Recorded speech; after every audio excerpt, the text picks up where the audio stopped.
ciel. Même pour me faire l'amour, il me donne un planning. Je connais la date et l'heure de mes orgasmes au moins 6 semaines à l'avance.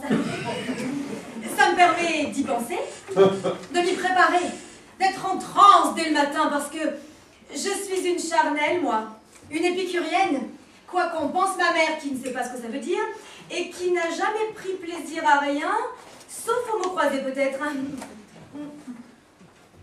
Et pourtant, je risque pas d'avoir de surprise avec lui. Il est d'un conventionnel à faire bailler un pingouin. Il risque pas de me faire un numéro de claquette sur la table de nuit, habillé en moine tibétain à 5 h du matin, une nuit d'orage, non. À 5 h du matin. Non. Il n'est ni artiste, ni bohème. Il est informaticien. Haut de gamme. Et pourtant, jusqu'à hier, je l'avais dans la peau. Dès qu'il posait ses mains sur moi, même si j'étais prévenue 8 mois à l'avance, je fondais. Et il le savait. Il aurait pu faire de moi ce qu'il voulait, exactement ce qu'il voulait. D'ailleurs, c'est ce qu'il a fait. Oh, mais rassurez-vous, c'est fini tout ça. Terminé. Depuis hier soir, 22 h 12, j'ai pris une décision irrémédiable, irrévocable, et je m'y tiendrai coûte que coûte. Je le blague. J'y ai réfléchi toute la nuit. De 22 h 13 à 8 h 30, je me suis préparée à la chose. J'ai dit et redit mon texte dans ma tête. Et ce matin, j'étais fin prête. Alors j'ai fait irruption dans la salle de bain pendant qu'il se pomponnait. J'avais pas pris le temps de m'habiller. Il a ouvert des yeux bouffis de stupéfaction, glissé malencontreusement sur la savonnette qui lui avait échappé des mains, et il s'est retrouvé à genoux sous un jet d'eau bouillante qu'il n'avait pas eu le temps d'arrêter. J'étais déterminée, prête à tout. J'ai arraché le rideau de la douche dans lequel je me suis drapée, comme si c'était ma dignité, et je lui ai crié sans ciller, en le regardant droit dans les yeux, « David, j'ai quelque chose d'important à te dire !» Il n'a pas eu l'air étonné. Ah, pourtant, il l'était, croyez-moi. Mais il m'a répondu sans se démonter, « Moi aussi. Rendez-vous ce soir à 18 h au Bezos Café. J'ai une surprise pour toi. » Oui. Il avait déjà pris un gant de crin et il m'avait tourné le dos. De toute évidence, monsieur refusait le dialogue. Ok. Alors je suis sortie en claquant la porte. Il est plus très loin maintenant. La surprise, c'est plutôt lui qui va la voir. Il va arriver par là. Bronzé au micro-ondes. Suffisant, fier de lui, avec une paire de lunettes noires très tendance sur le nez. Il sera en cuir, des pieds à la tête, avec son casque de moto sous le bras gauche et son putain de portable brillé dans l'oreille droite. Il fera exprès de parler fort, en anglais, parce que ça fait mieux. Il ne me jettera même pas un coup d'œil. Il viendra s'asseoir sur cette chaise. Il balancera sur la table un trousseau de clés impressionnant qui fera en s'y écrasant un bruit du tonnerre. Il m'adressera un bonjour tout en continuant à tchatcher dans son portable. Puis, il mettra un terme à sa conversation. Il me décochera son sourire de tombeur qu'il croit irrésistible. Et il daignera enfin me dire quelques mots du style « Alors ma cocotte, ça a été comme tu veux depuis ce matin ?» À ce moment-là, vous voyez, moi, mon souhait le plus cher, ce serait que mon portable se mette à sonner à son tour. Comme ça, je me plongerai dans une conversation métaphysique en espagnol exprès pendant une bonne demi-heure, en ignorant complètement sa présence. Mais mon portable ne sonne jamais quand je voudrais qu'il sonne. De toute façon, je parle pas un mot d'espagnol. Alors je me jetterai à l'eau et je lui dirai « Et toi, ça va ?» Et avant qu'il se lance dans ses théories à la con à propos de tout et de n'importe quoi, je prendrai une grande respiration, J'approcherai mon visage du sien, je lui ôterai ses lunettes de soleil, je le regarderai droit dans les yeux, je lui ferai un sourire à faire craquer un Rottweiler, et je lui dirai posément, ce que je voulais te dire, connard, c'est que je me barre, que je te plaque, que je reprends ma liberté, que j'ai besoin d'air, que j'ai plus envie de te voir, et qu'il faut absolument que tu trouves du temps libre sur ton planning de merde pour te dénicher une autre pomme aussi bien roulée que moi, vu? Et toc. Le temps que son disque dur enregistre l'info, moi je pourrais tranquillement terminer mon cocktail, me lever, lui faire un bras d'honneur et m'en aller vite fait avant qu'il ait pu réagir. Voilà le programme. Et je m'y tiendrai. Et je n'aurai aucun remords. Parce que pour le supporter un an, même en l'ayant dans la peau, faut être une sainte, je vous jure. Un an. Non mais vous vous rendez compte, vous? Il y a un an, jour pour jour, j'entre ici, dépressive, l'âme au 4e sous-sol, et toc, je le trouve. Je le trouve moche d'abord. D'ailleurs, c'est pour ça que je l'ai remarqué. Hein. Je me suis dit d'emblée, oh putain, le jour où il sera mannequin, celui-là, ça passera l'envie aux Japonais de faire de la photo. Oh, ben, ça me faisait marrer, mine de rien, et malgré le blues qui me tenaillait. Alors forcément, hein, comme je le regardais avec une certaine insistance, il a fini par s'en apercevoir. Il a cru que je m'intéressais à lui. Ce qui n'était pas faux d'ailleurs, d'une certaine manière. Alors, il a abrégé sa conversation téléphonique et il m'a adressé pour la première fois son sourire de tombeur qu'il croit irrésistible. Et il est venu s'asseoir à ma table, fier de lui, comme le pauvre qui prend possession de son 4x4 sorti d'usine chez le concessionnaire, et il m'a dit avec une originalité et un à-propos tout à fait admirable, « C'est que t'es mignonne, toi !» Je me suis retrouvée prise de court. Alors je lui ai susurré connement sur le ton d'une ado demeurée, « Ah ouais, vous trouvez ?» Il avait fait son voix, hein. Ah ben il n'en revenait pas. Il s'attendait plutôt à ce que je lui fasse une prise de kung-fu ou à ce que je lui balance mon pied dans les couilles comme une chienne de garde. D'ailleurs, il y était, hein, sur ses gardes. Il avait vissé son casque de moto là où il fallait pour éviter de se transformer en eunuque. Mais j'ai pas réagi comme une fille d'aujourd'hui, comme une fille moderne. Je me suis comportée comme une gourde d'un autre âge. Et ça l'a scié.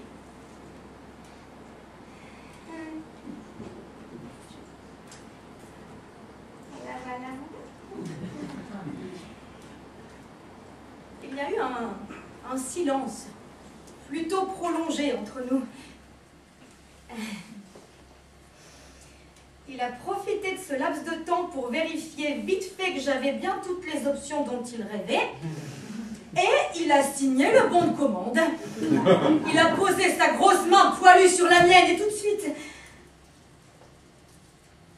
ça a fait tilt.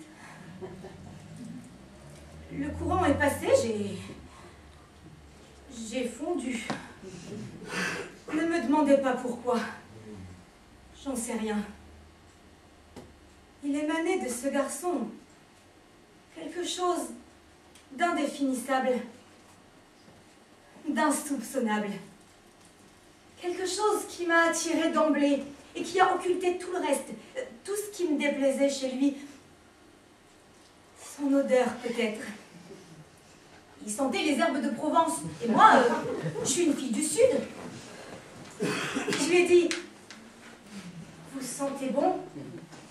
Il m'a répondu, ah ouais, tu trouves? Pourtant, je viens de me battre avec cet enfoiré de barbecue à la con sur la terrasse de l'appart. Le charbon de bois refusait de rougir, même quand je me foutais à poil devant lui en faisant des trucs obscènes, et maman avait faim. C'est comme ça que j'ai su, premièrement, que c'était un garçon romantique. Deuxièmement, qu'il habitait un appartement avec une grande terrasse. Troisièmement, qu'il était plutôt fier de son matériel, hein, si vous voyez ce que je veux dire. Et surtout, qu'il vivait avec sa mère. Parce que malheureusement, il a une mère. Je comprends pas qu'un mec puisse avoir une mère. Ils ont tous des mères. Quand on a toujours l'impression de prendre plus ou moins la place et qu'ils vous font de grands sourires faux cul avec cet air de dire « Dégage, salope, il est à moi !» Et dans ce cas, c'est pas une mère, hein. C'est une ventouse. Elle est scotchée à son fils comme une huître à sa perle. Et moi, j'aime pas les huîtres. Enfin bref, il y a un an, jour pour jour, il m'a demandé ce que je faisais assise toute seule à cette table en me broyant la main avec compassion. Il savait absolument pas cacher ses sentiments, hein. Il avait les yeux en érection.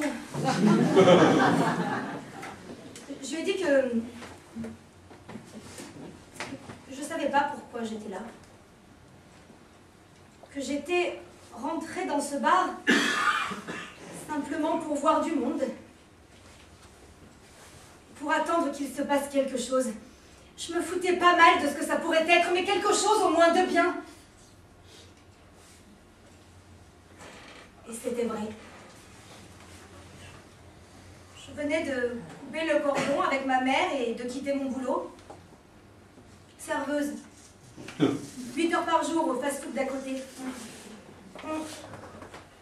J'avais glissé ma lettre de démission entre 2 éponges au sésame et porté le tout au gérant sur un plateau. Ah, il était furieux, hein.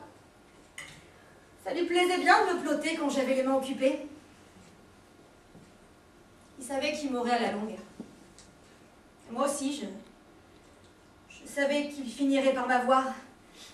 À cause de mon côté charnel, et j'en étais pas fière, alors il valait mieux que je me casse. Enfin bref, j'étais paumée, perdue, à la dérive, sans avenir. J'avais plus envie de rien que de dormir et d'oublier. Je lui ai débité tout ça à David comme une automate, et puis je me suis mise à pleurer. Il m'a dit, en tâchant de dissimuler des arrière-pensées plus que précises, « Viens chez moi. » Je connaissais la vie, les hommes. Alors je lui ai dit, « Tu veux quoi en échange ?» Et là, il m'a simplement répondu que tu m'aimes. J'ai tout sauf ça. Et ça me manque. Je me suis arrêtée de pleurer. Je ne m'attendais pas du tout à ça de la part d'un type comme lui. J'ai trouvé ça très beau. Très touchant. Mais j'ai dit non. Non, merci, non, il faut que je me débrouille. Que je retrouve du travail, que je m'en sorte. Alors là, il a ajouté, je te paierai. Je te filerai un peu d'argent tous les mois. J'ai trouvé ça beaucoup moins beau. Je me suis révoltée. J'ai tapé un grand coup de poing sur la table en lui criant que je ne serais jamais une fille qu'on me traitait comme une pute. Tout le Bezos Café nous regardait. Alors il a dit, ok, en échange tu feras un peu de ménage, puis la vaisselle, puis les courses, puis tu tiendras compagnie à maman. J'aurais dû me lever d'un bond, j'aurais dû le gifler, lui cracher à la figure ou je sais pas trop quoi, mais il y avait cette chaleur inexplicable que dégageait sa main. Sa grosse main, dans laquelle la mienne toute petite et toute glacée se levait et se sentait bien. J'avais envie de lui, je le sentais. Mon côté charnel encore, alors Je me suis tue. Mais en me regardant dans les yeux, il a bien vu que je disais oui. Enfin, que je disais pas non. Voilà. C'est comme ça que ça a commencé. Je suis devenue sa bonne à tout faire. Vraiment tout. Et ça lui convenait parfaitement, hein. Oh, moi aussi, remarquez s'il n'y avait pas eu sa mère. En fait, j'étais sa femme, quoi. Ni plus ni moins. Sauf qu'il me filait mon mois, tous les mois. Et que ça lui donnait des droits. Le droit de me refuser de m'inscrire à la fac. Et puis le droit de m'empêcher de me réaliser pleinement en donnant libre cours à mes envies de créatrice. Ah, je dessinais des bijoux en cachette. Depuis toute petite, ça me passionnait. J'avais plein d'idées, seulement... ça lui plaisait pas que j'ai des idées.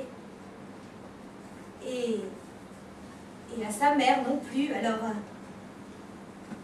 je faisais semblant de plus en avoir. C'était dur. Je me demande ce qu'il me réserve comme surprise. Je me le demande, mais je devine, hein. Sûrement qu'il va me proposer de m'emmener au soleil, dans une île, avec sa mère. Et il a besoin de bronzer pour de vrai. En plus, il vient de m'offrir une valise, hors de prix, comme ça, sans raison apparente, en me disant, avec son sourire de tombeur qu'il croit irrésistible, qu'on aura besoin bientôt, plus. Et David, c'est pas le genre de type à acheter des trucs sans raison, hein. Je suis sûre qu'il va me balancer un billet d'avion sur la table. Trop tard. Ma valise est prête. Celle qu'il m'a si imprudemment offerte. Mais pas pour les îles, non. Pour ma vie. La nouvelle. Celle que je vais commencer dès demain. Alors, moi aussi j'ai fait mon planning, hein. Demain, je m'inscris à la fac. Merde alors, depuis le temps que j'en rêve. Et je crée mon premier bijou. Demain, je vis. Je respire. Je pense à moi, je me libère de tout et de lui. Du sexe aussi.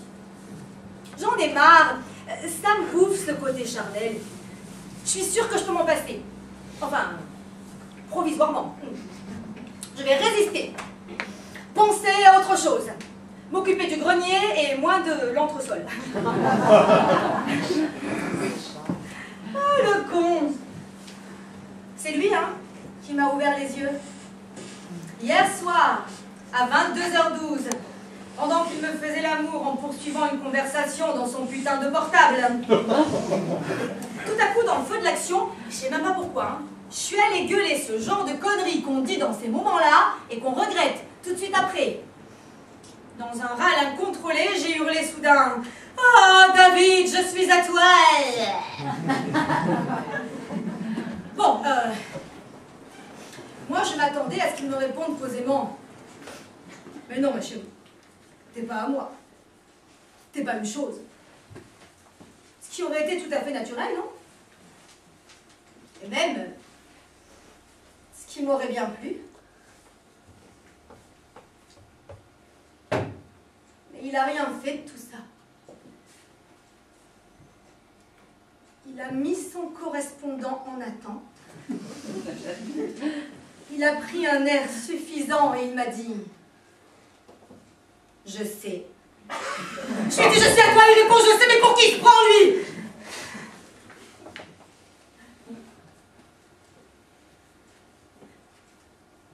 Moi, naturellement, j'ai pas bronché, hein.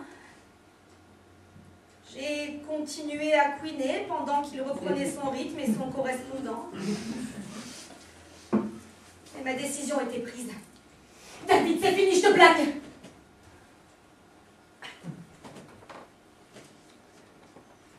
Je le savais, hein, que j'étais sa chose. Mais fallait pas qu'il me le dise. Ah non, surtout pas. Quand je pense qu'il voulait me faire un enfant, que la veille, il avait sorti son agenda pour qu'on fixe une date. Ah, j'ai bien fait de rechigner, hein. De lui dire que j'étais pas prête, qu'on en reparlerait plus tard. Bon sang, mais qu'est-ce qu'ils font? En fait, j'aurais dû le boycotter, son rendez-vous.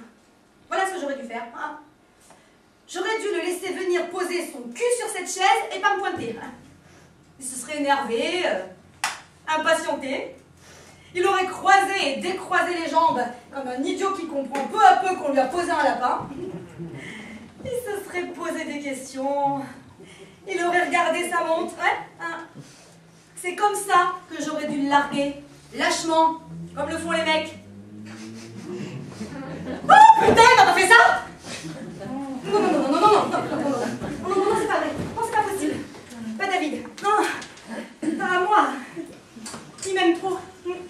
Il me le prouve tous les jours. Alors, cette valise encore superbe qu'il vient de m'offrir. Ah putain, cette valise! T'en auras besoin bientôt, Pupus. Oh le salaud! Oh l'enfoiré! Rendez-vous ce soir à 18h au Bezos Café. J'ai une surprise pour toi. Mais c'est monstrueux! Mais tu es machiavélique, David. Pourquoi? Pourquoi m'avoir privé de la joie de te plaquer? Pourquoi il faut toujours que t'aies le dernier mot? J'ai la haine.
Ma vie est un drame permanent. Devinez à cause de qui? David, exactement. J'en peux plus. Depuis qu'on est officiellement séparés, il me lâche plus. Il me hante. Il me squatte. Il est partout. Et sa mère, c'est encore pire, hein. J'ai pas encore eu droit à une seule minute de répit. Une minute de célibataire. Une minute de vraie solitude. Pas une seule depuis ce fameux rendez-vous manqué ici même. Ah bah ça a commencé tout de suite, hein. Je venais de quitter ce bar. Je faisais le travail nécessaire et indispensable sur moi-même pour tenter de digérer cet intolérable lapin qui m'avait lâchement mitonné sous vos yeux. Je venais de mettre en place dans ma tête une cellule d'appui psychologique individuelle d'urgence. Non mais ça fonctionnait pas mal, hein. J'avais tous les papiers en poche pour m'inscrire à la fac. En psycho. La voie royale. Celle dont je sentais depuis toujours qu'elle m'était destinée. Celle qui m'ouvrirait un jour des horizons insoupçonnés sur le genre humain. Celle qui me permettrait un jour de me comprendre. Et de comprendre les autres. Et de leur tirer du fric aussi pour qu'ils apprennent à se comprendre. Mais sans aller trop loin tout de même, pour qu'ils n'aillent pas jusqu'à comprendre qu'il pourrait très bien se passer de moi. Bref, j'avais déjà la fibre d'une vraie psy. Et je m'y rendais d'un pas ferme et décidé à la fac. Je marchais sur un petit nuage. J'étais moi-même enfin et toc. Voilà que mon portable se met à sonner.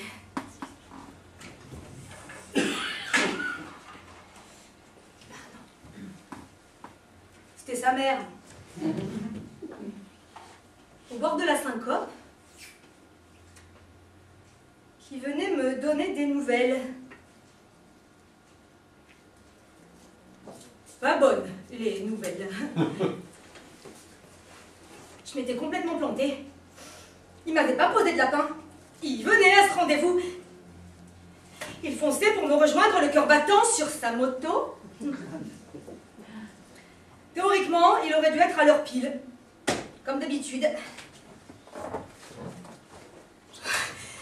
Et c'était pas un séjour enchanteur dans une île paradisiaque qu'il voulait me proposer. C'était bien pire, vous devinerez jamais. C'était le mariage. Excusez-moi.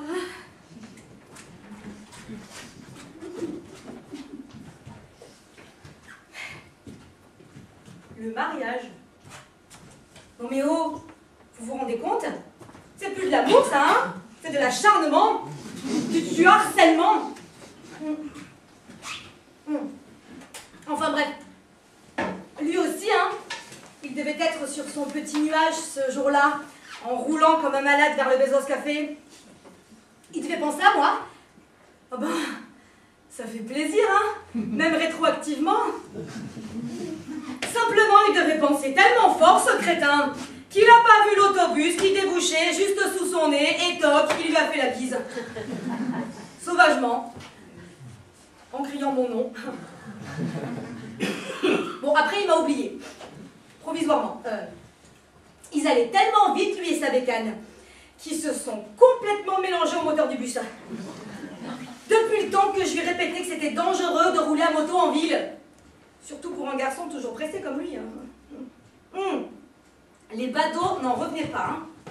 Il s'était tellement immiscé dans le bus que les pompiers ont dû le séparer des tôles avec une fourchette à escargot. Il faisait deux tas, les malheureux. L'autobus d'un côté, David de l'autre. Après, ils ont fait transporter ses restes à l'hôpital et c'est un chirurgien zélé qui a été chargé de recoller les morceaux. Oui, ben, un gros boulot, hein. Sa mère m'appelait de l'hôpital, haletante. Elle venait de pousser sa gueulante après les pompiers parce qu'ils refusaient de lui restituer la gourmette de David. Il croyait que c'était un morceau du bus. Oh, faut dire, elle se posait là, sa gourmette. Hein. Elle était au bord de l'apoplexie, sa mère. Presque veuve de son fils déjà. Le fruit de ses entrailles s'était mis furieusement à leur ressembler à ses entrailles.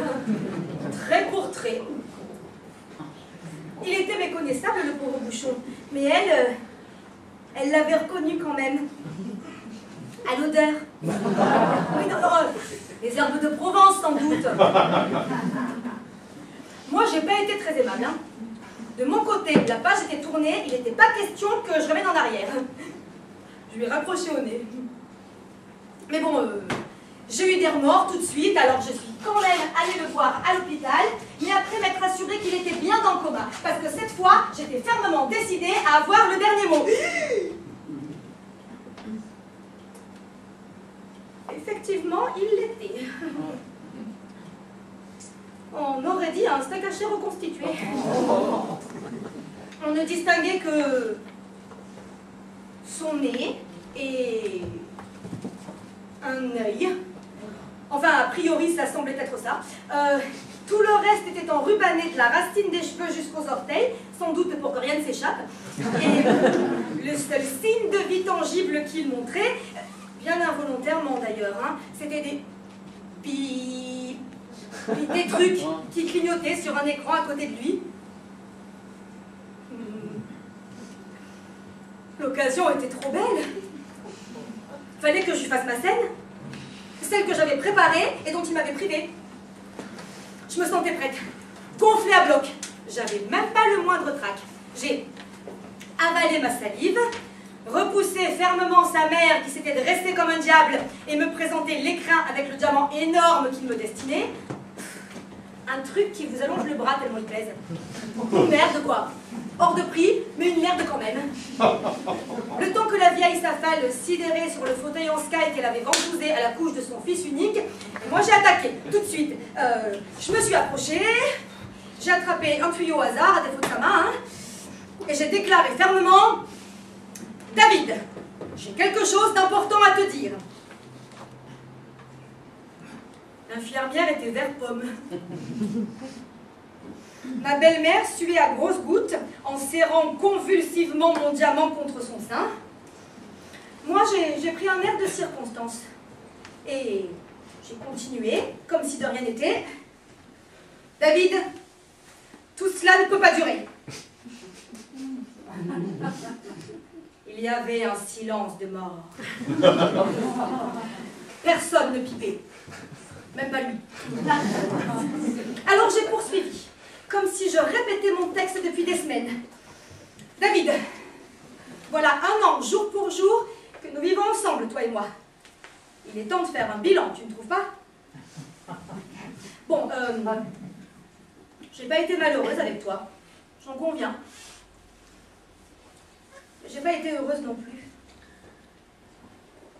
J'ai été. C'est tout.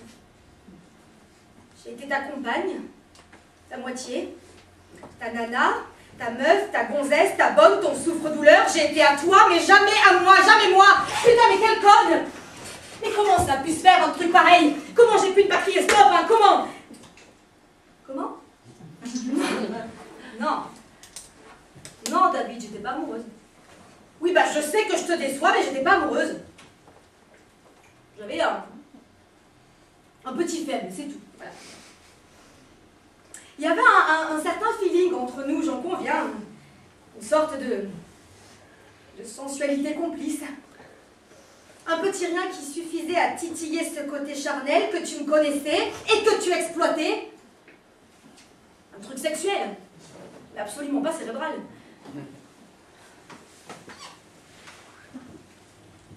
Bon, d'accord, c'était bien. C'était très bien. C'était même très très bien. C'était pas toujours à ce que tu faisais, mais ça me laissait pas indifférente. Non mais merde!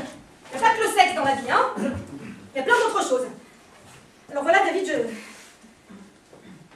je sais que tu tiens à moi. Mais j'en peux plus. T'es moche et t'es bidon, David. T'as des coups de chiotte. T'as de l'estomac, tu ronfles et t'as les fesses molles. Et c'est pas tout, hein. J'étouffe. Tu m'empêches de vivre. Tu ne m'aimes qu'inférieur, inférieur à toi. Et j'en peux plus. Alors voilà, mon chéri, je vais continuer ma vie ailleurs. Et sans toi. Quand tu ouvriras les yeux, tu seras libre comme l'air, mon chéri. Ta maman sera là pour te consoler et tu trouveras une autre fille pour me remplacer dans ta vie et peut-être aussi dans ton cœur. Une qui te conviendra parfaitement. Une grande conne, blonde, avec des yeux de carpe et les genoux qui se touchent et des seins énormes en guise de cerveau. Une gourdasse qui t'admirera et que tu pourras éblouir avec ton fric et tes allures de frimeur. Une qui dira amen à tout et qui aimera les fesses molles. Mais tu vas la trouver, mon chéri, j'en suis persuadée. Peut-être même qu'elle n'est pas loin. C'était le portrait de l'infirmière.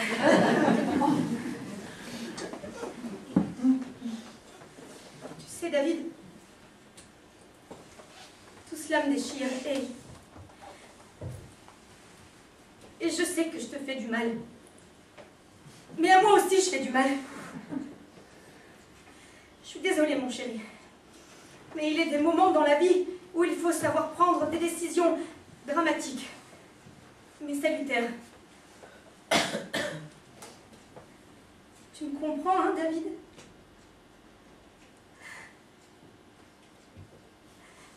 Oui. Je suis sûre que tu me comprends. Alors j'ai secoué un peu son tuyau et j'ai ajouté adieu. Excusez-moi. J'étais soulagée, fière de moi, consciente d'avoir réussi ma sortie en vrai professionnelle de la rupture. J'ai guetté sa réaction, mais rien. Les écrans sont restés impassibles. Il n'a pas ouvert l'œil, enfin, le truc dont je croyais que c'était son œil, pas agité le moindre bout de tuyau. Il semblait indifférent. L'infirmière restait plantée là comme un réverbère hors d'usage. Elle pleurait comme une madeleine. Ah! Ma belle-mère avait tourné de l'œil après avoir avalé mon diamant, des fois qui me donnait l'idée de l'emporter en souvenir. Elle avait viré au carmin et glissé de son fauteuil, mais personne ne s'en était rendu compte. Et moi, je suis restée stoïque. J'estimais avoir fait là ce qu'il fallait que je fasse. Alors je suis sortie, fière et hautaine, dans un silence de mort, avec toutefois cette étrange oppression au fond de la poitrine, le cœur en lambeaux, mes l'âme vagabonde. J'étais intimement persuadée que c'était la dernière fois que je voyais David. Mais ça ne m'a pas perturbée. Cette parenthèse devait avoir lieu. Elle avait eu lieu. Je venais de la refermer.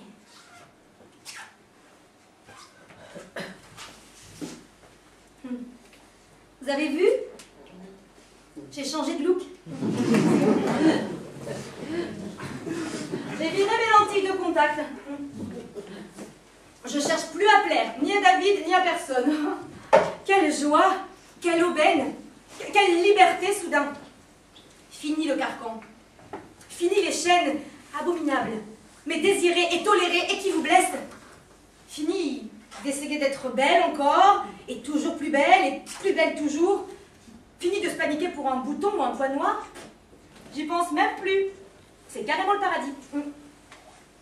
J'ai collé mes pulsions au vestiaire, enfermé ma libido dans le frigo, et c'était plus facile que je le pensais, hein. Suffisait de le vouloir et de s'y tenir. Alors le matin, je vais à la fac. Et le reste du temps, je crée des petits bijoux que je vends le soir dans le métro. À des modèles de rien, hein, mais qu'on s'arrache. En fait, tout irait pour le mieux, hein, s'il n'y avait pas la mère de David. Oh, elle est devenue mielleuse. Elle me harcèle au téléphone. Elle me donne des nouvelles du petit dont je me fous complètement. Elle prétend qu'il me réclame, qu'il a besoin de moi pour se rétablir, que j'ai pas le droit d'être inhumaine. Merde alors, si ça me plaît à moi d'être inhumaine! De toute façon, s'il me voyait comme ça, le rejeton, il en ferait carrément une attaque. Je suis bien dans ma petite chambre. 11 mètres carrés, mais tout le confort, hein.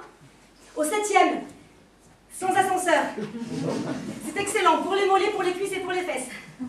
Remarquez, vu que je montre plus ça à personne, j'avoue que si on mettait un ascenseur, je serais pas contre, hein.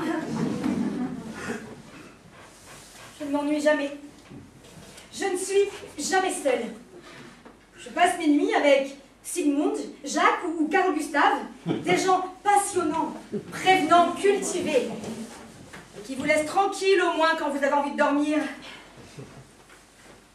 Voilà ma nourriture, ma vérité, ma drogue, ma raison de vivre, de la psychanalyse, de la vraie, et qui ne parle du sexe que de manière scientifique, quand elle en parle, c'est-à-dire presque à chaque page, mais de manière tellement intelligente que ça laisse mon côté charnel parfaitement de glace du grand art.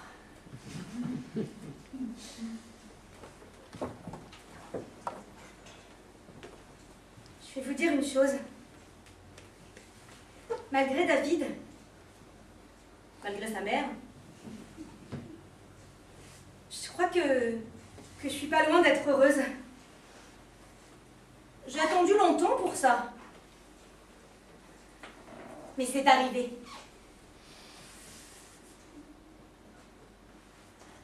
Enfin, je crois.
des choses qui vous rattrapent, hein. Même si vous tentez de les fuir. Je viens depuis des heures. Je marche dans cette ville fébrile, hagarde sans vraiment avoir de but, et je me cogne partout, dans les murs, dans les réverbères, dans les gens, dans mes contradictions et dans mes certitudes, et tout le monde me regarde, je sais même pas pourquoi. Qu'est-ce que j'ai là? Personne ne peut savoir ce qui m'est arrivé ce matin. Personne ne peut le deviner, ni même l'imaginer, parce que c'est inimaginable.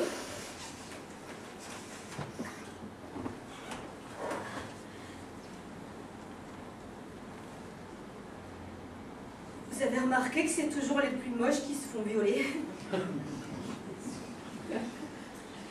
Comme si quelque part, il y avait une justice. Une espèce de balance, je sais pas trop où, qui pèse et qui sous-pèse et qui de temps en temps penche pour compenser un peu les choses. Pour que tout le monde ait son compte. C'est arrivé ce matin. Et depuis, je marche. Droit devant moi. Je m'efforce de ne pas penser, mais je pense qu'à ça, bien sûr. J'arrive pas à effacer ces images de ma tête. Même avec ça, j'arrive pas à oublier. C'est terrible, hein? Ça va, ça vient, ça rebondit et ça fait mal. Ça s'incruste. Ça vous imprègne. Ça reste dans la boîte.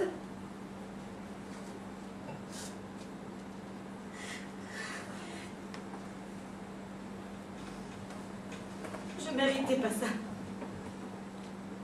Pas si vite. Pas comme ça. Pourquoi faut-il toujours que le hasard se mêle de ma vie? De quel droit s'occupe-t-il de moi avec cet acharnement rageur? On pourrait pas un petit peu aller voir ailleurs, non? Chez les autres. Chez ceux qui le réclament. Ceux qui l'espèrent. Chez ceux qui l'oublient. Chez vous. Non, parce que quand il s'occupe de moi, le hasard, il fait jamais bien les choses. Enfin, rarement, quoi.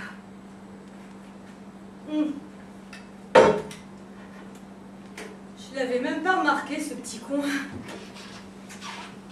Il était tellement transparent. Un rouquin. Avec des yeux de veau. Et des oreilles comme deux paraboles, mais d'un rouge bien vif, vous voyez, bien pétant, et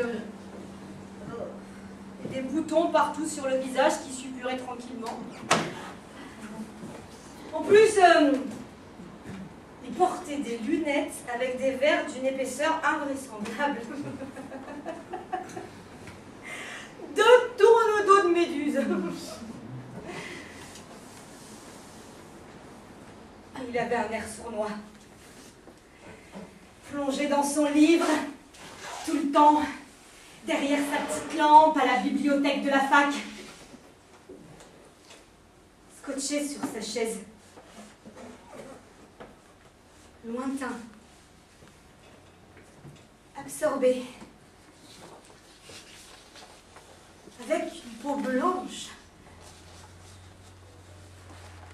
Comme un mort. Et moi, j'étais assise en face de lui, naïvement, bien studieuse. Il m'a d'abord ignorée, longtemps. C'était exactement comme si j'étais pas sur ma chaise.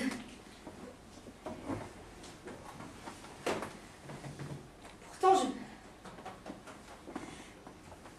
je me sentais pas bien. J'aurais pas su dire pourquoi, mais sa présence me gênait, m'oppressait. J'arrivais pas à me concentrer sur mon boulot, c'était pas comme les autres jours.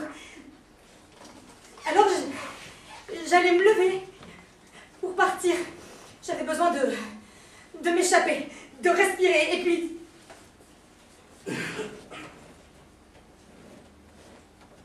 J'ai croisé son regard.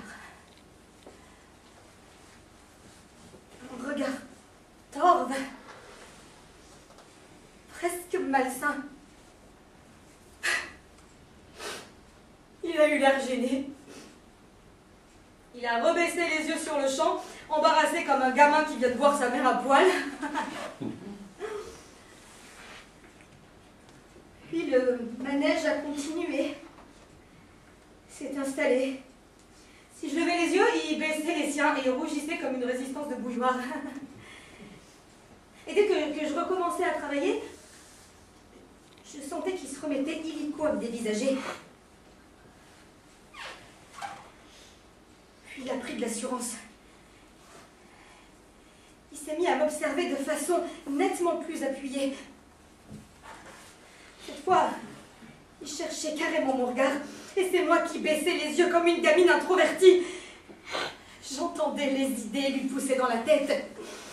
Des idées que je ne partageais pas, qui me répugnaient, qui me révoltaient même. Je décidais de les voir à l'œil. S'il levait les yeux, je levais les miens. S'il faisait malencontreusement tomber son stylo sous la table et partait à sa recherche, je serrais les genoux à m'en faire des bleus. Ça avait l'air de l'amuser, ce petit con, hein. Et plus ça durait, plus ça l'amusait. Il a fait tomber son stylo au moins une bonne vingtaine de fois, à chaque fois plus près de moi. À la fin, je l'ai ramassé avant lui et je l'ai balancé à l'autre bout de la bibliothèque. Cette fois, je crois bien qu'il a ébauché un sourire qui ressemblait à une grimace. J'en avais marre. J'étais décidée à changer de place, mais...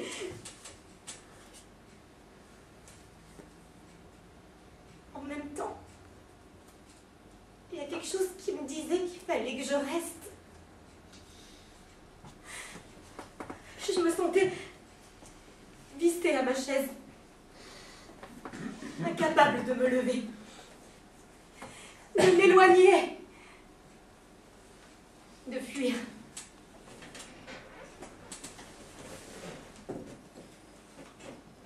Je me suis remise au travail. Il s'est replongé dans son livre. J'ai estimé l'incident clos.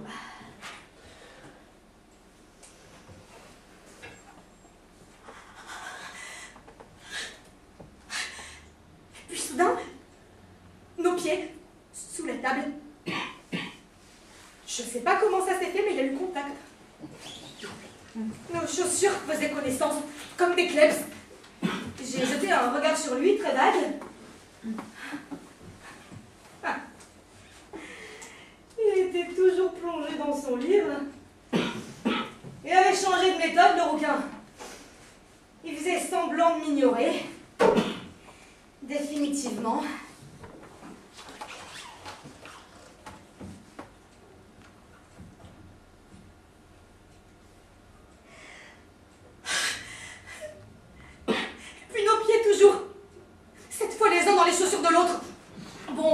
À l'aise, hein. Il devait faire au moins du 42. Et puis, il devait se sentir un peu à l'étroit dans les miettes. En tout cas, ça se voyait toujours pas sur sa tronche. Et c'était ça qui m'énervait. C'était qu'il reste immobile, impassible, comme si rien ne pouvait l'atteindre. J'aurais voulu qu'il me regarde, comme tout à l'heure. J'aurais voulu qu'il me fasse un clin d'œil explicite ou un geste obscène. Là, oui, j'aurais pu le gifler, lui cracher à la figure ou je sais pas trop quoi. Mais en l'état actuel des choses, je pouvais rien faire, strictement rien.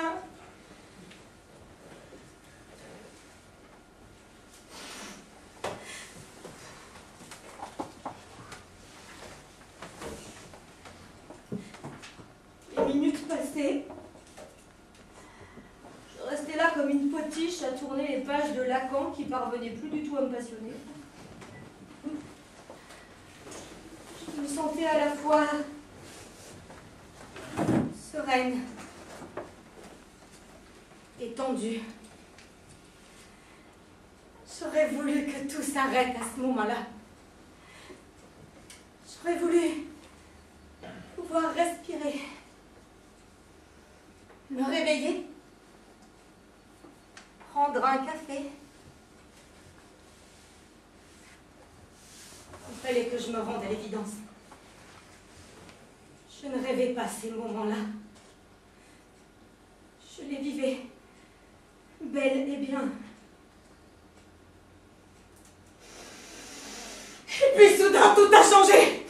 J'ai eu comme une poussée d'adrénaline, comme une bouffée incontrôlable venue du centre de la Terre, comme un raz-de-marée qui se serait engouffré à l'intérieur de moi à toute vitesse, détruisant tout sur son passage et faisant voler en éclats la sagesse, la raison, les bons sentiments, les bonnes résolutions, la politesse, la bienséance, le savoir-vivre et j'en passe. Plus rien de tout ça, plus personne aux commandes, table rase, plus de frein, l'anarchie, la débandade absolue de tout mon être.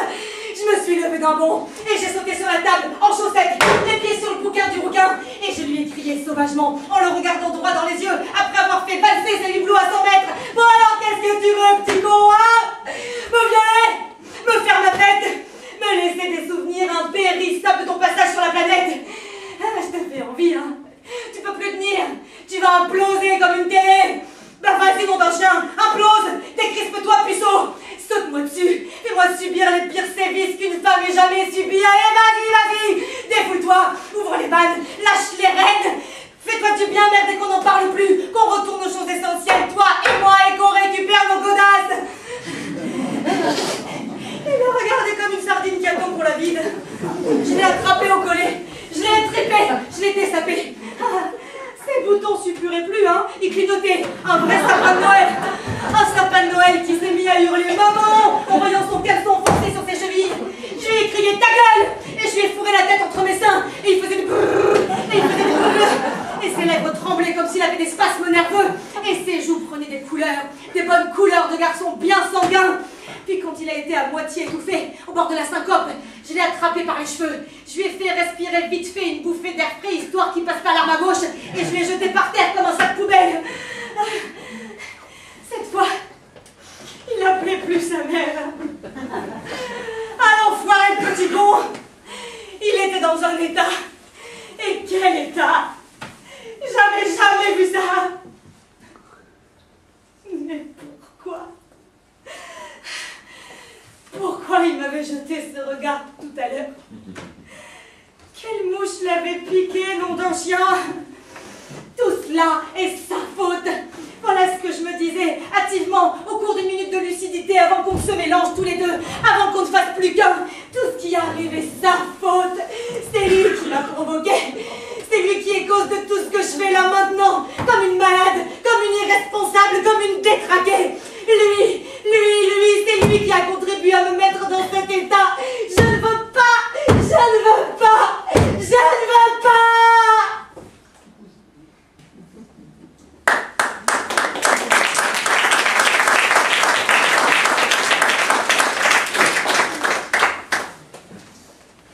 C'était trop tard. Tout était terminé. Consommé. L'irréparable avait eu lieu. On s'est relevés, lui et moi, abasourdis, sous le choc. On s'est réajustés, tant bien que mal. J'ai récupéré mes chaussures. Cela sous les applaudissements des autres étudiants qui avaient abandonné leur boulot pour assister à nos ébats et qui faisaient cercle. On s'est regardé et on a salué machinalement.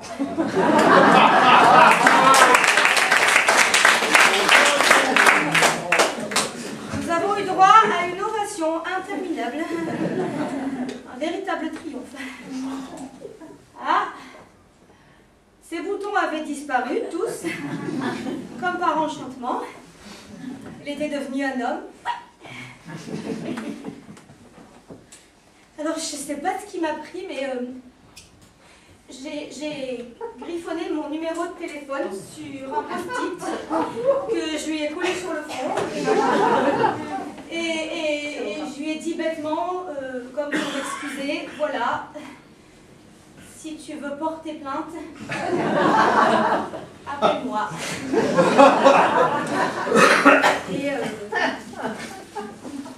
Et je suis sortie.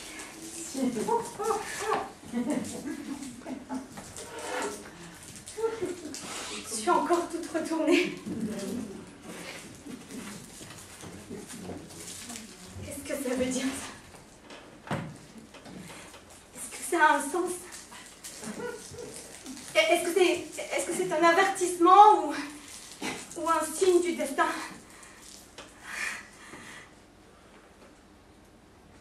Je suis paumée, moi. Je suis complètement perdue. Je sais plus qui je suis. Je sais plus où je vais. J'ai honte.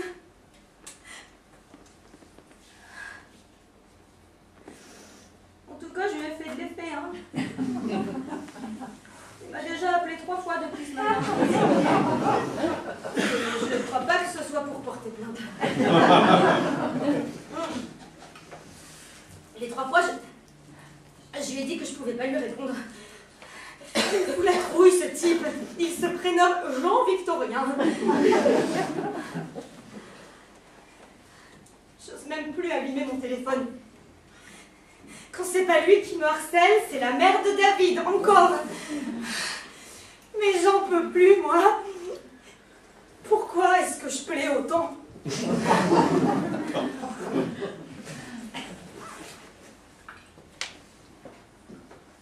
même plus envie de retourner à la fac. Je sais que je vais lui répondre.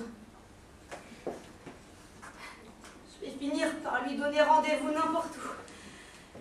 Je sens que mon côté charnel est en train de se réveiller et ça me plaît pas du tout. Ça me révolte, ça me dégoûte. Faudrait pourtant que j'essaye de lutter. Que je ne m'intéresse qu'à des jolies choses. À des choses utiles et belles. Il doit bien quand même y en avoir au moins une ou deux quelque part, non? Il suffit de les chercher et d'aller les dénicher là où elles se trouvent. Ça peut être n'importe où, hein. Dans un regard, dans un livre, dans un geste ou dans un grenier. Excusez-moi, j'ai l'alcool plutôt poétique.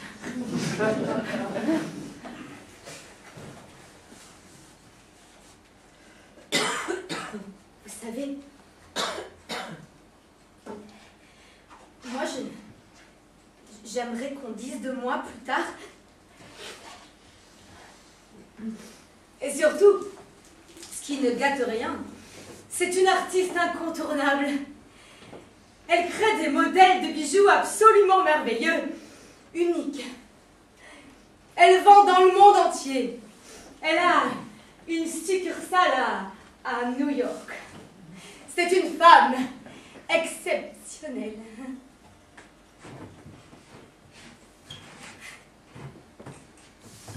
Ouais, mais bon, on n'en est pas encore là, hein. Bon, alors, qu'est-ce qu'il faut? Il m'appelle, oui ou non, ce petit con?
salon dès que je parle.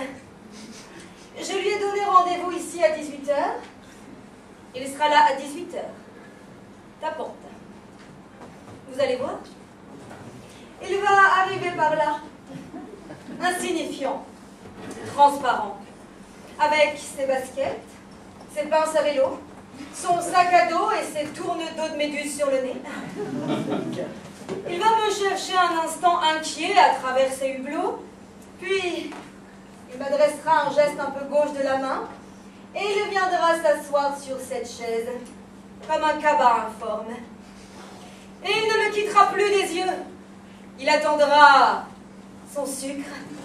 Je suis son soleil, sa raison de vivre, son accessoire indispensable. Il a beaucoup de chance. Tout le monde me demande ce que je fabrique avec lui. Pourquoi je le store? Pourquoi je le montre? Pourquoi je m'affiche en sa compagnie? Moi, je ne dis rien. Pourtant, j'ai la réponse. J'ai des cartes en main que d'autres n'ont pas. Même pas vous. En fait, cela s'est fait tout seul. Enfin, presque tout seul. Il y a mis beaucoup du sien. C'est un garçon persévérant. Moi, je pensais que je n'entendrais plus jamais parler de lui après ce qui s'était passé entre nous à la fac. Et là, au bout de plusieurs jours, devant mon silence radio, il avait renoncé à me harceler au téléphone, exactement comme la mère de David. Il avait disparu. Et moi, je l'avais rayé de mes souvenirs. J'avais tort. En fait, il me suivait partout. Il utilisait les pires stratagèmes pour m'approcher, pour me frôler, pour respirer mon parfum. Il a même fini par m'avouer qu'il m'avait acheté plein de bijoux quand je les vendais dans le métro, déguisés en touriste suédoise, en vieux chinois ou en collégienne simplette. Mais moi, je ne l'ai jamais remarqué. J'en avais tellement des clients, un tel succès. Enfin bref, il n'en pouvait plus, le malheureux garçon. J'avais inconsciemment ouvert les vannes d'une passion incontrôlable. J'étais devenue sa drogue. Seulement voilà, au bout d'un petit moment, ça ne lui a plus suffi de me suivre dans l'ombre, alors il est passé à la vitesse supérieure. Ah, il avait tout prévu, hein. Un soir, on frappe chez moi, à la porte de ma petite chambre. Ah, c'était ma voisine, Monique, une pauvre fille pas très gâtée par la nature qui faisait des ménages dans le quartier. Elle avait encore son plumeau sous le bras. Je lui ai dit « Bonsoir, Monique, ça va ?» Elle m'a répondu « Oui, enfin non, je ne sais pas. » Je l'ai fait entrer, je lui ai offert à boire et je lui ai dit « Alors, Monique, qu'est-ce qui ne va pas ?» Et là, elle s'est dressée et elle m'a crié juste sous le nez « Je t'aime, j'ai besoin de toi. » C'était lui, ni une ni deux. Il a fait valser sa perruque, son corsage, son plumeau, ses jupons, et il se retrouvait en slip, en t-shirt, tout maigre, tout blanc et tout tremblant devant moi. Je lui ai crié sur un ton offusqué « Jean-Victorien, mais qu'est-ce que vous faites ?» Il a préféré ne pas me répondre. Il s'est jeté sur le tapis, les bras en croix, face contre terre, et il m'a hurlé « Fais-moi mal, fais-moi tout, fais-moi ce que tu voudras, mais au nom du ciel, fais-moi quelque chose !» Puis il s'est figé. Moi aussi. On est resté comme ça un bon quart d'heure. Ça aurait pu durer encore, hein, mais il en a eu marre. Alors, en désespoir de cause, il a attrapé son plumeau et il a commencé à s'en foutre des grands coups sur le dos en se traitant de salaud, de connard, je ne sais quoi d'autre encore. Je lui ai crié main sur les hanches « Jean-Victorien, mais qu'est-ce qui vous prend ?» Il m'a répondu « Flanque-moi une raclée, je le mérite. » Et il m'a tendu son plumeau. Alors, vous imaginez ma surprise face à cet avorton blanchâtre qui se tortillait à mes pieds en me suppliant de le punir. Il m'a crié encore de plus en plus hystérique, implorant « Attache-moi !» J'ai répondu bêtement « À quoi ?»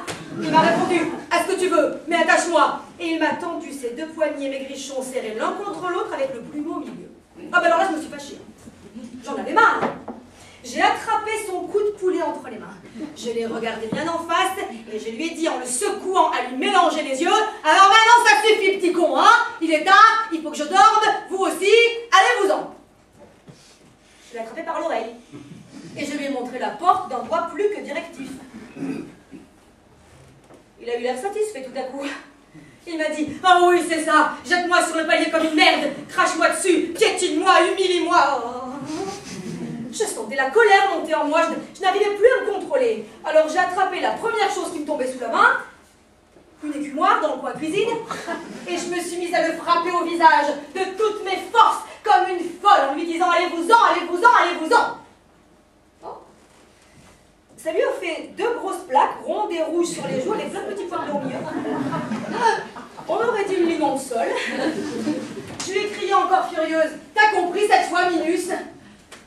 Et là, il m'a répondu, « T'es génial. Fais-moi ça partout, c'est trop bon. » Et il m'a appelée maîtresse. Bon, je m'attendais à ce qu'il aboie, mais pas du tout. Il a fait un bond prodigieux et il s'est retrouvé dans le bac évier, membres écartés, tout rouge vif, offert comme un lapino prêt à cuire. J'en pouvais plus, moi. Alors je suis montée sur une chaise. J'ai attrapé mon écumoire à 2 mains comme un club de golf et je me suis mise à le frapper n'importe où, ivre de rage, de toutes mes forces, en le traitant de bâtard, de saclette, de corneau, de roquet enragé, j'en passe et des meilleurs. Et plus je frappais, plus il avait l'air heureux. J'en avais mal au bras à force, alors j'ai balancé mon écumoire dans un coin et je me suis affalée, crevée, échevelée, à garde, sur une chaise qui se trouvait là, heureusement. J'ai cru qu'il était mort dans le bac évier. Moi, j'étais semi-comateuse.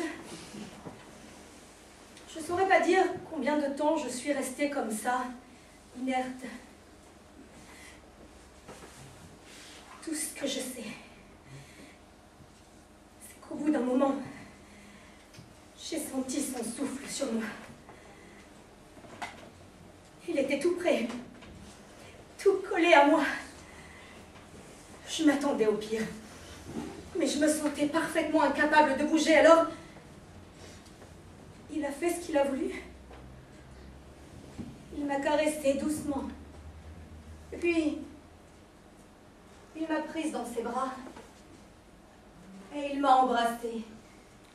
Longuement. Moi... je me suis laissée faire.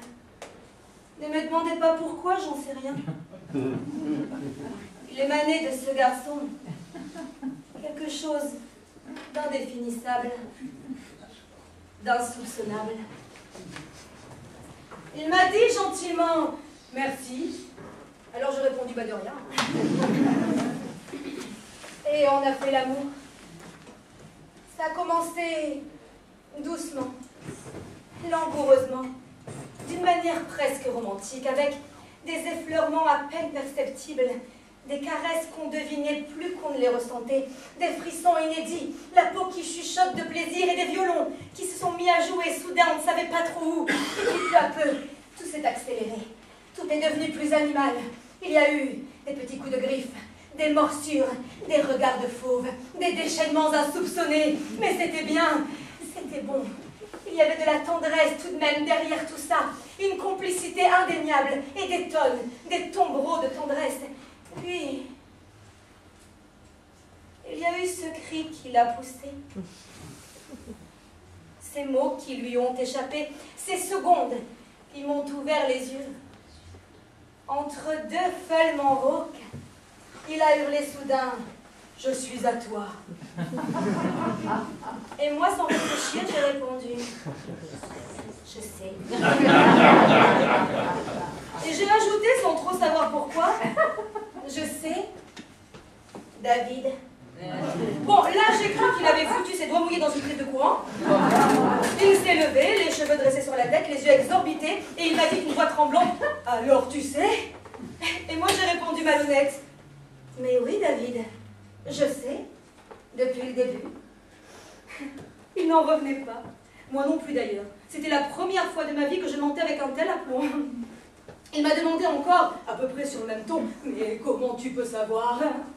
Et j'ai dit, je savais que c'était toi, c'est tout. Ça ne s'explique pas. Et ça me faisait très plaisir. C'était exactement comme si ces mots m'étaient dictés d'en haut, ou d'en bas, je ne sais pas. Il y a eu un silence entre nous, comme si nous faisions le point tous les deux. Et soudain, un grincement qui provenait de sous l'évier. Nous ne bougions plus, ni l'un ni l'autre. Nous regardions la porte du placard s'ouvrir en couinant. Et devinez qui en est sorti en se dépliant méticuleusement comme une carte routière usagée? Sa mère! Elle était un peu gênée, j'en conviens. Elle s'est approchée de moi avec un grand sourire et elle m'a dit, faux plus comme avant, mais à nous aussi, ma petite, ça fait très plaisir. Et elle est allée s'asseoir sur mon lit avec mon diamant à la main. J'ai fait comme si je ne voyais pas, ni la vieille ni le diamant. Je me suis tournée vers David, je l'ai regardé partout et je lui ai fait, dis donc ce chirurgien, il t'a pas refait exactement l'identique, hein? Il a baissé les yeux et il m'a dit, je sais, il a fait ce qu'il a pu avec ce qui restait. En effet, je rétorquais, et il ne restait pas grand-chose. Il y a eu un silence encore, que sa mère a cru bon de déchirer en toussant pour qu'on la regarde ce que j'ai fait. Alors là, elle m'a tapoté la cuisse et elle m'a dit « Faites attention la prochaine fois, vous y êtes allé un petit peu fort avec l'écumoire, il est encore convalescent mon fils, je l'aurais bouffé la vieille, mais je ne l'ai pas fait. » J'étais bouleversée. David m'avait saisi la main et il me demandait encore comme un gosse « Tu ne me quitteras plus jamais, dis. » Qu'est-ce que vous vouliez que je réponde à ça? J'ai dit, non, bien sûr, mais il faudra que tu arrêtes de te prendre pour un chien. Il m'a dit, oui, maîtresse, tes désirs sont des ordres, maîtresse. Oh, il me regardait avec des yeux tout ronds, comme des billes, tout plein de reconnaissance. Il m'a tendu la patte, et il a fait exactement ce que fait un chien quand il est heureux. Bon, moi, j'étais un peu gênée, hein, rapport à sa mère. Et oh, elle avait qu'à lui lâcher la grappe aussi, cette sangsue. D'ailleurs, elle a pris un air pincé et elle m'a dit « Vous n'y êtes pas du tout, ma petite. Il n'est nullement question de chien. Mais je pourrais porter plainte. Vous l'avez perverti, mon fils. » Alors là, David a fait un bond de 10 mètres et il s'est précipité vers sa mère, les poings serrés, en criant « Ta gueule, maman! Elle fait ce qu'elle veut, et moi aussi. Et si t'es pas contente, la porte est ouverte. » Il a eu l'air soulagé après ça. Il m'a pris la main. Encore. Mais sa mère n'a pas pris la porte. Hein. Elle s'est contentée de pleurer pour essayer de l'attendrir. Elle avait tout faux, la vieille. Le fiston est resté de marbre. Alors, de rage, elle a avalé mon diamant une seconde fois. Voilà. Depuis, on ne se quitte plus, David et moi. Je lui apprends à maîtriser ses pulsions, à les analyser, à les canaliser. Vous voyez? Ça m'a servi, la psycho. La vie est belle, limpide, sereine. Mais j'ai posé mes conditions. Alors, David a vendu le peu qu'il lui restait et il m'a acheté une petite boutique dans un quartier branché où je fabrique et où je vends mes créations très personnelles, qui s'arrache de plus en plus, hein, soit dit en passant. Et lui, il s'occupe de la maison, du barbecue, des comptes. Non, non, pas la peine qu'il travaille ailleurs, non. Je gagne suffisamment d'argent. Et sa mère, elle s'occupe des livraisons, à mobilette. Sinon, c'est l'hospice ou la porte. Elle sillonne Paris, la vieille. Mais jusqu'à présent, elle est toujours rentrée saine et sauve. Enfin, l'espoir fait vivre.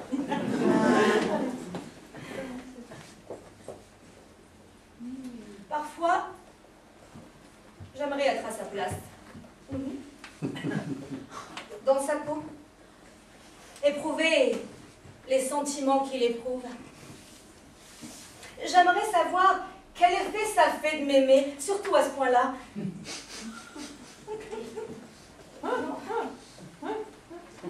Non. Parce que j'ai du mal à imaginer qu'on puisse m'aimer, moi. J'aimerais savoir. J'aimerais comprendre. Qu'est-ce que vous en pensez, vous? J'ai hâte qu'il soit là. Hâte de lui dire ce que j'ai à lui dire. Non, pas que je l'aime, ça je pense qu'il s'en doute, et moi, j'en suis à peu près sûre. Non, autre chose. Il va être ravi. Il va vous embrasser, vous allez voir tous les uns derrière les autres. Après que je lui ai susurré, David, j'ai quelque chose d'important à te dire. Qu'il m'ait murmuré, les yeux embués d'amour. Quoi donc, Pupus? Que je lui ai répondu solennel. David, je suis enceinte. Attention, le voilà!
Pas beaucoup de temps.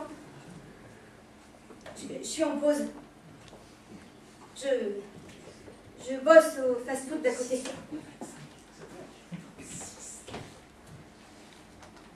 C'est pour vous que je suis là. Parce que j'ai mauvaise conscience. J'ai pas hésité longtemps, hein. Je me suis dit, tu y ailles. Et tu leur expliques. Je suis sûre qu'ils vont comprendre. J'aurais pu disparaître, hein. Vous laisser filer comme ça, après que vous ayez entendu mon histoire. C'est ce que je voulais faire au début. Vous voyez, j'ai pas pu. Je suis honnête, moi.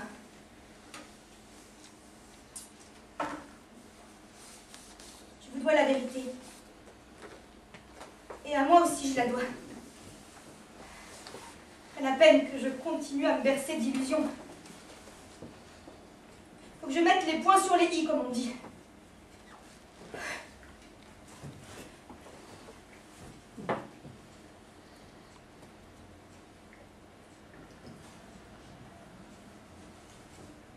David n'existe pas.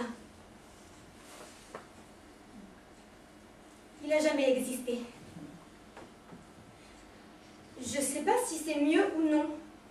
Je crois que non. Enfin si. Enfin non, finalement. Et puis merde! Même s'il n'existe pas vraiment. Il est là. Il est nulle part et partout. Je le porte en moi comme un bébé. Et c'est terrible. Il est un peu trop encombrant. Je me suis attachée à lui. J'ai l'impression de le voir tout le temps. Je le cherche. Il se cache. Je le trouve. C'est pas lui. Je le cherche encore. J'essaie de deviner sa présence. Je l'attends. Je l'espère. Je désespère. Le reste du temps, je meuble fais rien d'autre.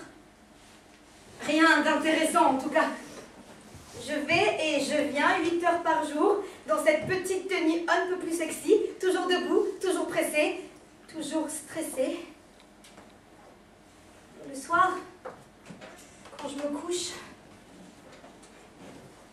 je fais le bilan de la journée.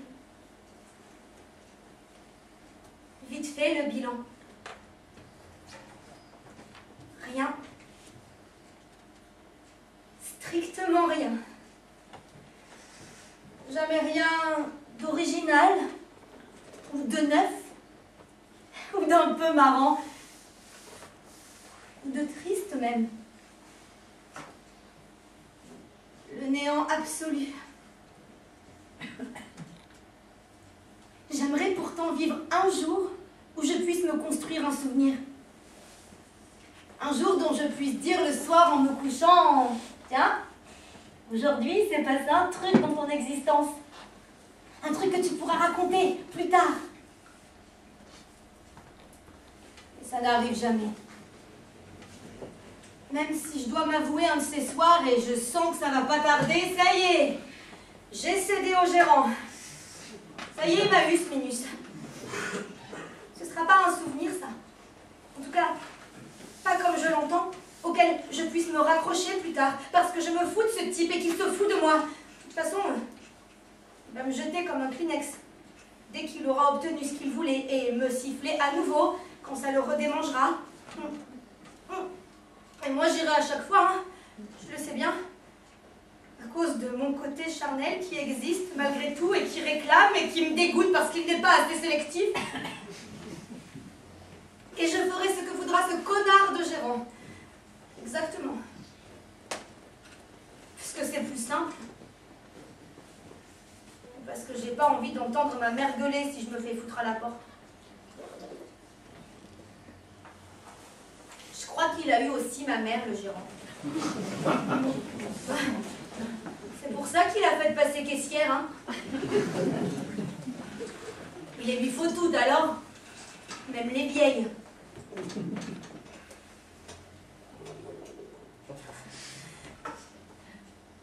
Je veux pas devenir comme elle. Tout, mais surtout pas comme elle. Elle m'étouffe. Je suis ni sa chose, sa bonne, son souffre-douleur. J'ai pas le droit d'ouvrir la bouche, hein, ni même de crier stop. D'ailleurs, ça me vient pas à l'idée. J'aimerais pourtant une fois avoir le courage de lui crier ta gueule, comme David. Elle a gâché sa vie. Alors elle veut que je gâche la mienne aussi, pas de raison. Hein. Elle a toujours refusé que je fasse des études. Elle prétendait qu'elle n'en avait pas les moyens financiers et moi intellectuels. Elle s'est toujours imaginé que j'avais un cerveau de salade. Une fois, je lui ai montré les boucles d'oreilles que je venais de fabriquer avec des capsules de soda. Elle les a considérées un moment. Je lui ai demandé, pleine d'espoir, « Alors maman, qu'est-ce que t'en penses ?» Elle a pris un air hautain. Et elle m'a répondu méchamment en les jetant dans le vide ordure. « Mais enfin ma pauvre petite, c'est nul. Qui veux-tu qui porte ça? Même moi qui suis ta mère, je ne le ferai pour rien au monde et pourtant, je suis pas difficile. » Merci. Tout juste si elle a toléré que j'apprenne à lire et à écrire. Ne pas la dépasser surtout, c'est ça son obsession. Faire tout comme elle, moins bien qu'elle si possible. Comme tous les deux reines, hein. Les sentiments en premier lieu. Ne pas rencontrer l'amour, le vrai, parce qu'elle l'a jamais trouvé. Elle m'a avoué à 60 ans, un soir où elle était en veine de confidence, qu'elle n'avait jamais rencontré l'homme de sa vie. Je lui ai demandé, étonnée, « Mais papa ?» Elle a seulement répondu, « C'était pas lui. » Pourtant, qu'est-ce qu'elle a pu pleurer aux obsèques? À cause de la facture, sans doute.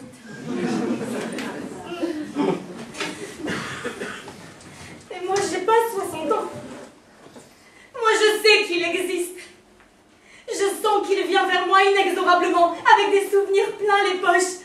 Des souvenirs qu'il va m'offrir comme ça, l'un après l'autre, pour me prouver jour après jour que j'existe, que je suis quelqu'un, que je palpite. Des souvenirs, pas comme les autres. Des souvenirs qui seront bien à moi, bien à nous. Des trucs incroyables, un peu comme ce que je vous ai raconté. Faut que tu viennes maintenant, David. Faut que tu te dépêches. J'en ai marre. Marre de passer toutes mes journées à t'attendre. Regarde, regarde, je commence à m'abîmer, à me friper, à m'étioler plus que sérieusement. Qu'est-ce que tu vas trouver à la fin, hein? Ma mère. Et je peux t'assurer que ça va te faire fuir. Et ce sera bien fait pour toi. Je veux que tu sois là maintenant, David. Même si t'es pas Apollon. Même si t'as du bide, des tournes d'eau de métus sur le nez et les fesses molles. Je veux t'aimer, souffrir, te détester et t'aimer à nouveau comme une folle. Je veux vivre, merde, comme les autres. Mieux que les autres.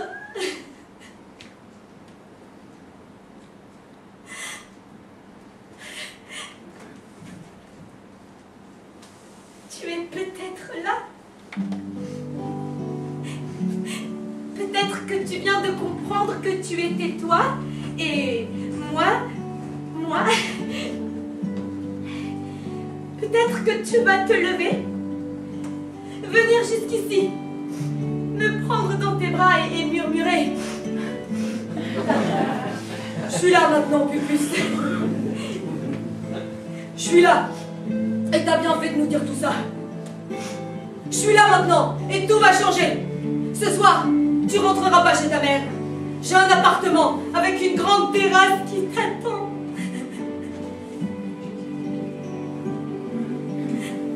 Tu vois? Je suis là moi aussi, David. Moi aussi. Oh, viens. J'en peux plus, moi. Je suis à toi.